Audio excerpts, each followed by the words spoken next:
हम लोग आए हैं आज मधुबनी के एक प्रगतिशील किसान के पास जो कि बहुत ही अच्छे तरीके से मशरूम की फार्मिंग करते हैं। इनका टेक्निक काफी एडवांस है और अपने तरीके से पिछले एक दशक से इस फार्मिंग में ये इंगेज है। तो इनका अनुभव और इनका काम करने का तरीका, इनका मार्केटिंग का आइडिया आपके लिए बहुत ही लाभदायक होगा।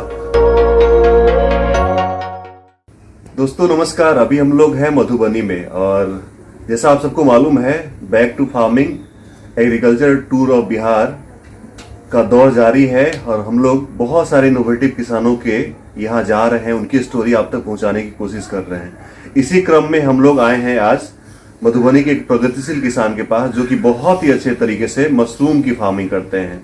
इनका टेक्निक काफ़ी एडवांस है और अपने तरीके से पिछले एक दशक से इस फार्मिंग में ये इंगेज है।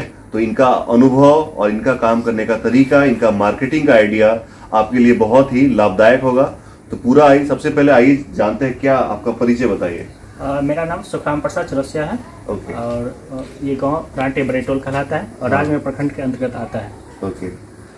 तो जैसा बता रहे थे कि ये पहले कुछ करते उसके बाद जाके ट्रेनिंग लेते हैं, पहले अपने खुद से करके देख लेते हैं उसके बाद ट्रेनिंग वगैरह लेते हैं। तो शुरुआत करते हैं कि आपको ये जो कभी आइडिया तो सबसे पहले आपके पास आता है, उसके बाद आप जाके कहीं देखते हैं। तो ये जो आइडिया है मशरूम का 12 साल पहले, क्योंकि 12 साल पहले बिहार में मशरूम का बहुत ही कम क्रेज था, इधर कुछ 4-5 सालों में ये व्यापक स्तर पे गया है। तो 12 साल पहले जो आपने सोचा वो आइडिया कहाँ से आया आपको? वह यही बांस का बीट है। हाँ। हम लोग यहीं पे दतमन के लिए तोड़ रहे थे, तो एक बगल के मेरे चचेरा भाई लगेंगे, तो उन्होंने मशरूम का ट्रेनिंग करके आया था पटना से। तो हम लोग तोड़ रहे थे तो वही गोबर छत्ता नीचे उगा था। तो उन्होंने बताया कि भैया ये जानते हैं? तो बोले कि ये तो हाँ जानते हैं, गोबर छत्ता है। तो नहीं भैया, ये इसको मशरूम कहते हैं और खाया जाता है। तो हम सोचे अगर खाया जाता है अब मशरूम है तो क्यों नहीं इसको किया जाए। और उस समय चूँकि मेरे पिताजी बहुत बचपन में गुजर गए थे, तो मेरे पास कोई साधन खेती ही कर रहे थे और अपने से हल जोतना थोड़ा मैंने वैसे कि इस स्तर का किसान था कि अपने से हल भी जोते थे, बैल था, सब कुछ था। तो कुछ यूनिक करना चाह रहे थे, चूँकि नाम भी हो और पैसा भी हो, चूँकि पैसा की मुझे सख्त आवश्यकता था उस समय। तो सोचे कि ठीक है करें। तो मशरूम अब मैंने स्टार्ट तो किए, अब आएगा कहाँ से, इसका बीज कहाँ मिलेगा। संयोग से खोजते खोजते एक मिले, वो कहा कि पहले पैसा आप एडवांस कीजिए। उस समय हमको 1100 रुपया पैसा लिया बीज के लिए, और नालंदा से हमको बीज दिया 10 kg। और उन्होंने मोबाइल पर 1 मिनट, उस समय चूँकि सिक्का वाला चलता था, 1 मिनट का होता था, पल्स होता था, तो 1 मिनट मोबाइल पे मुझे बताया कैसे करना है, ऐसे पैक कीजिएगा। और बस मैंने 1 मिनट में उसको 1 मिनट में ही आपका पूरा ट्रेनिंग कंप्लीट हो गया। 1 मिनट में ट्रेनिंग पूरा हो गया और तब से मशरूम कर हैं। संजोग से फिर बहुत अच्छा उत्पादन हुआ। 1 मिनट का ट्रेनिंग आपको बहुत परेशान भी किया, क्योंकि 1 मिनट में तो ट्रेनिंग पूरा कंप्लीट हो नहीं सकता। तो आपको परेशानी भी आई होगी शुरुआत में, कैसे उसको हैंडल किया आपने? देखिए, परेशानी एक जज्बा था, ठीक है, उसको परेशानी तो नहीं कर सकते हैं, क्योंकि ये था कि हमको करना है, अब हो या न हो। लेकिन भगवान का आशीर्वाद था कि हम फेल नहीं किए और बहुत अच्छा उत्पादन हुआ, और उसके बाद हम पीछे नहीं मुड़े। और ट्रेनिंग मेरा 4 साल के बाद 2014 में केवी के जमुई में ट्रेनिंग हुआ। लेकिन हम ये सोच के गए थे कि बटन सुन रहे थे, कई किताब में पढ़े। पहले आप ओएस्टर मशरूम करते थे? ओएस्टर कर रहे थे। ओके। और इस जिला में कहीं उत्पादन नहीं हो रहा था। इस जिले का सबसे पहला फार्म आपके यहाँ ही लगा? कहा जा सकता है। ओके। तो हुआ था कि मार्केटिंग में कहीं मिलता था, कुछ जानने वाले कृषि से संबंधित था, जानने वाले कर्मचारी सब, तो उसको कहते थे तो ले लेते थे 2 किलो, 3 किलो, 4 किलो। लेकिन नेक्स्ट डे अगर होता था ना तो मार्केटिंग नहीं हो पाता था। मतलब क्योंकि लोग की समझ नहीं थी मशरूम के बारे में, मशरूम के डाइट में नहीं था, तो लोग समझते नहीं थे कि खाने का भी चीज है। तो ये बेचारे, मतलब उनको शुरुआती दौर में इनका संघर्ष जो रहा है, जैसा अभी बातचीत ऑफ द रिकॉर्ड बता रहे थे कि किसी को गिफ्ट भी करते थे तो उसको भारी लगता था, है ना? उस मैंने अच्छा खासा पढ़े लिखे आदमी कहते थे कि तो गोबर छत्ता है। मैंने तो जो भी मेरा मनोबल था एकदम टूट जाता था। लेकिन ये था कि नहीं करना है, ये हमको कहीं पहचान दिलाएगा, ये मन में था। मैंने घर से भी होता था कि नहीं कीजिए, नहीं बिकता। आपका जो पैशन था वो आपको आगे लेके चला, भले बहुत परेशानी हुआ, तो मतलब 3-4 सालों तक आपको ये परेशानी चली? बहुत ज्यादा हुआ। तो गए हम बटन सीखने, खास करके वहाँ गए हम बटन सीखने के लिए केवी के जमुई में। लेकिन जो साइंटिस्ट लोग आते थे उसको कहते कि सर बटन सीख लीजिए ना, तो बोले नहीं नहीं ऑयस्टर ही सीखिए, बटन नहीं सीखना है। बटन के बारे में हमको परिचय तक नहीं, 6-7 साइंटिस्ट वहाँ पे आए मन 6 दिन के दरमियान, लेकिन कोई बटन के बारे में परिचय तक नहीं दिए, हमको बटन सीखना था। तो उसके बाद हम गए पूसा दयाराम सर के पास, दयाराम सर के पास गए तो वो वहाँ पे महिला थी, उसको हमको कहा कि जाओ वहाँ पे सीखो बटन, ऑयस्टर पैक कर रहा है।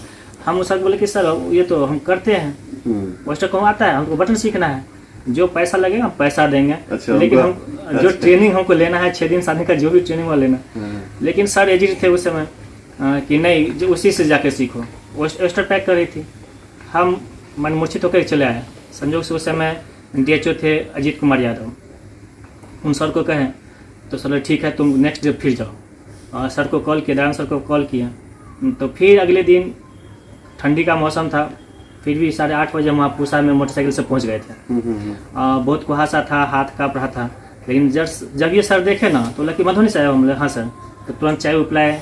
मैंने ये रिस्पांस मिला, एक फ़ोन का रिस्पांस क्या होता है उसने हम समझे कि एक फ़ोन का रिस्पांस यही होता है। अच्छा। कि 1-2 दिन पहले हमको भगा दी यहाँ से और 2 दिन के बाद आपको बड़ी मतलब वहाँ पे आपको फिर ट्रेनिंग मिला, उसके आपने बाद बढ़िया हम वहाँ से पे प्रशिक्षण ट्रेनिंग लिया और बटन में आप फिर शिफ्ट हो गए। दोस्तों आपको बता दो कि जो बटन मशरूम होता है बिहार में कॉमर्शियल लेवल पे वो ज्यादा सक्सेसफुल है बनिस्पत ऑयस्टर मशरूम का। अच्छा, जब आप बटन पे आ गए और 4 साल बाद, और अभी बटन करते हुए तकरीबन आपको 8 साल हो चुका है, तो 8 सालों में आपने इतना बढ़िया फार्म बना लिया, धीरे धीरे अपने आप को अपग्रेड किया। आज के डेट में आपका प्रोडक्शन कैपेसिटी कितना है? लगभग महीना के 20 से 22 क्विंटल। एरिया कितना? प्रति मतलब मंथ आप 22 क्विंटल प्रोडक्शन करते हैं और साल के 12 महीने प्रोडक्शन करते हैं आप? नहीं, अभी एक ही रूम है तो 12 महीना नहीं हो पाता है, लगभग 4 टन से 5 टन एक रूम में निकल जाता मतलब कंपोस्ट बदलने के दौरान तो बदलना पड़ता होगा, तो उस समय आपका प्रोडक्शन रुक जाता होगा। जी बिल्कुल। ये मार्केटिंग बहुत बड़ी समस्या है। मार्केटिंग अभी भी यहाँ पे समस्या है, खास करके मधुबनी में। मधुबनी जैसा पिछड़ा एरिया में अभी भी मार्केटिंग समस्या है। तो यहाँ पे हम सिलीगुड़ी भेजते हैं या पटना भेजते हैं, अभी भी बटन को चूंकि ज्यादा। बहुत सारे लोग जो होलसेलर है या ट्रेडर है उनसे कांटेक्ट किए वो आपको मशरूम खरीदते हैं? हाँ, वो उसी को भेज देते हैं, बाय बस चला जाता है पटना या सिलीगुड़ी, 2 तरफ हम भेजते हैं। और खुदरा उदरा थोड़ा मोड़ा बिकता है मार्केट में, तो वो अपना जाता है व्यापार छोटा छोटा 10 केजी 20 केजी ले जाता है बेचने के लिए। हाँ। अच्छा दयाराम जी, जो आपने जो ये फार्म बनाया है तो इसमें आपको किन लोगों से सहयोग मिला है और बाकी किसान इस तरह के फार्म कैसे बना सकते हैं? देखिए, जब हम 3-4 साल जो किए ना, लगभग 16 से हम लगे कि नहीं एक ऐसी फॉर्म होना चाहिए, क्योंकि किताब उताब में पढ़ना शुरू किए कि जब किए तो इसके बारे में कुछ जानना शुरू किया। तो अजीत यादव उस समय थे, लेकिन मेरे पास कैपिटल नहीं था, सबसे समझता था उतना कैपिटल नहीं था, और छोटा छोटा बच्चा था, उसको भी मेंटेन करना था, पढ़ाना लिखाना, इनकम का उतना स्रोत था नहीं। तो बैंक का हम सहायता ले रहे थे, लेकिन बैंक कोई हमको दे नहीं रहा था, उसके लोन दे नहीं रहा था। सर भी प्रयास किए, DHO से प्रयास किए, लेकिन नहीं हुआ। होते होते मैंने कई बार 5-7 बार प्रोजेक्ट रिपोर्ट बनवाया। संजोग से 20 में एक शीर्षक कपिल अशोक DM साहब आए, और इनमें सबसे बड़ा योगदान है अनिल सर का। एक अनिल सर हैं मेरे जिला ही के। अनिल सर क्या है? अनिल कुमार झा हैं, डिप्टी डायरेक्टर हैं पटना एग्रीकल्चर में। तो उनका सबसे बड़ा योगदान उन्हीं का रहा कि सुखराम तुम करो, जो भी सपोर्ट। उन्होंने आपको लोन दिलाने में सहयोग किए, वो और DM साहब। तो कितना इन्वेस्टमेंट आया इसमें? इसमें हमको बहुत ज़्यादा आ गया, क्योंकि आइडिया था नहीं, और मेरा पहले ही बताया कि जो हम पहले करते हैं उसके बाद ट्रेनिंग लेते हैं, उसके बाद कहीं देखते हैं। तो मैंने कहीं ऐसा प्रोजेक्ट कहीं देखा नहीं था, तो मैंने लगते यहाँ पे 27-28 लाख रुपए लगे हमको। ओके, आपका जो फार्म है उसका लागत मूल्य 28 लाख के आसपास बहुत ज्यादा बढ़ गया। जितना अगर आपने ट्रेनिंग लिया होता तो कितना लगता? 16-17 लाख में आ जाता। मतलब ट्रेनिंग के कारण आपको 10 लाख का नुकसान हो गया। तो जो भी किसान भाई देख रहे हैं, आपको समझना चाहिए कि ट्रेनिंग आपका कितना पैसा कितना समय बचा सकता है। तो आपने तो चलिए हंसते हंसते बोल दिया कि हम पहले करते हैं उसके बाद ट्रेनिंग लेते हैं, लेकिन बाकी किसान अगर हंसेंगे तो आपका पैसा और वक्त दोनों चला जाएगा। तो इस बात को लेकर आप थोड़ा जागरूक रहें, सतर्क रहें। और वर्तमान दौर में, क्योंकि आपका ये जो मशरूम प्रोडक्शन है ये आपका मुख्य पैसा है? नहीं, साइड पैसा कहा जा सकता है। ओके। अभी मेरा भी खेती मुख्य पैसा है। चूँकि मेरे पूर्वज करते आ रहे हैं, हम भी करते हैं। ओके, मतलब खेती के साथ साथ खेती का भी एक पार्ट है। ये करते हैं, और इसके साथ साथ हम वर्मी कंपोस्ट पहले भी वो बहुत अच्छा मार्केट था। इसके साथ ही साथ, क्योंकि इसमें आपको पूरा टाइम तो देना नहीं पड़ता है। और इसमें कितना मेहनत करते हैं? स्टाफ भी रखे हुए हैं, तो उसको हम मॉनिटरिंग करते रहते हैं कि क्या करता है। मतलब आपको सिर्फ इंस्ट्रक्शन देना पड़ता है, ज्यादा टाइम आपका लगता नहीं है? नहीं लगता है।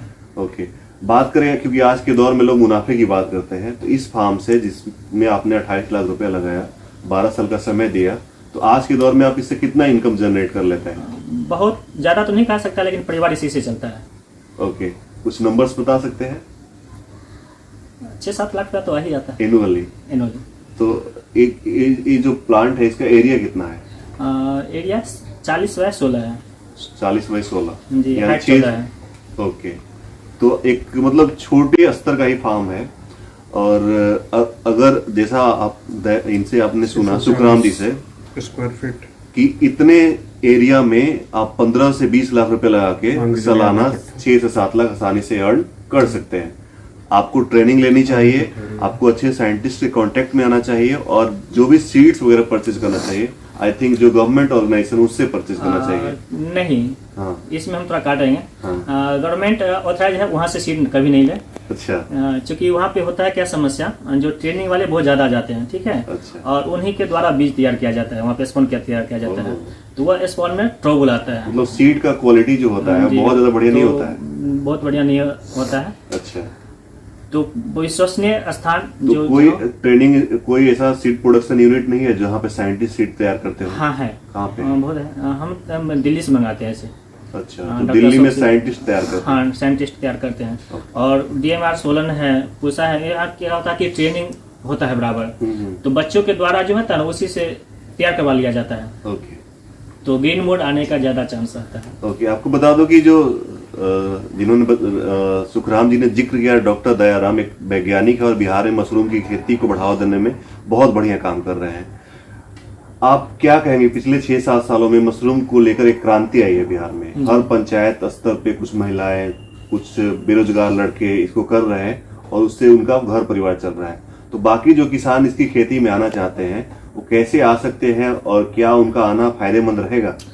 जी, लेकिन फायदेमंद तब रहेगा जो व्यवसाय के साथ साथ उसको मार्केटिंग के बारे में भी सोचे। बिल्कुल, क्योंकि ऐसा भी नहीं है धान गेहूं जैसे उपजा लेंगे, कम या ज्यादा हमको यहाँ से ले जाएगा, ऐसा नहीं है। तो सबसे पहले मार्केटिंग देखें और उसके हिसाब से करें तो बहुत अच्छा है। अभी भी उम्मीद करते हैं कि आने वाला समय में जैसे मिड डे मील में, जैसे गवर्नमेंट के पॉलिसीज में अगर ऐड कर दिया जाए, खपत बढ़ जाएगा, तो खपत बढ़ जाएगा। और उसका कुल मिला के सुखराम जी के अनुसार कि मशरूम के फार्मिंग आप कर सकते हैं। आपको ट्रेनिंग लेनी चाहिए, आपको थोड़ा इन्वेस्टमेंट भी करना होगा, और अगर आप बेहतर तरीके से करते हैं, अपना समय देते हैं, तो आप अपना परिवार मशरूम की खेती करके चला सकते हैं। आपको बहुत बधाई, आपको बहुत शुभकामना। इसी तरह से आप तरक्की करते रहिए और अपने जिले के किसानों को प्रेरित करते रहिए। आपके माध्यम से कुछ किसानों ने लगाया भी होगा? ऐसा फॉर्म नहीं लगा, लेकिन झोपड़ी वाला लगाया है। अभी तक मैंने कुल लगभग 2700 किसानों को अभी तक प्रशिक्षण दे चुका हूँ। वाह, 2700 किसानों को आपने प्रशिक्षण दिया? 2700 किसानों को प्रशिक्षण दे चुका हूँ। ओके, तो सीजनली बहुत करते हैं, 1000 से ऊपर सीजनली करते हैं। चूंकि लेकिन ऐसा फॉर्म नहीं है यहाँ पे। चलिए, आप इसी तरह आपका जीवन किसानों के काम आते रहे और आप किसानों के लिए प्रेरणादायी बने, हम ऐसी कामना करते हैं। आपको बहुत बहुत बधाई, और इसी तरह हमेशा आगे तरक्की करते रहिए। आपको भी धन्यवाद, और आप भी ऐसा सहयोग करते हैं। बिल्कुल, आपसे बात करके बहुत अच्छा लगा। बहुत बहुत धन्यवाद।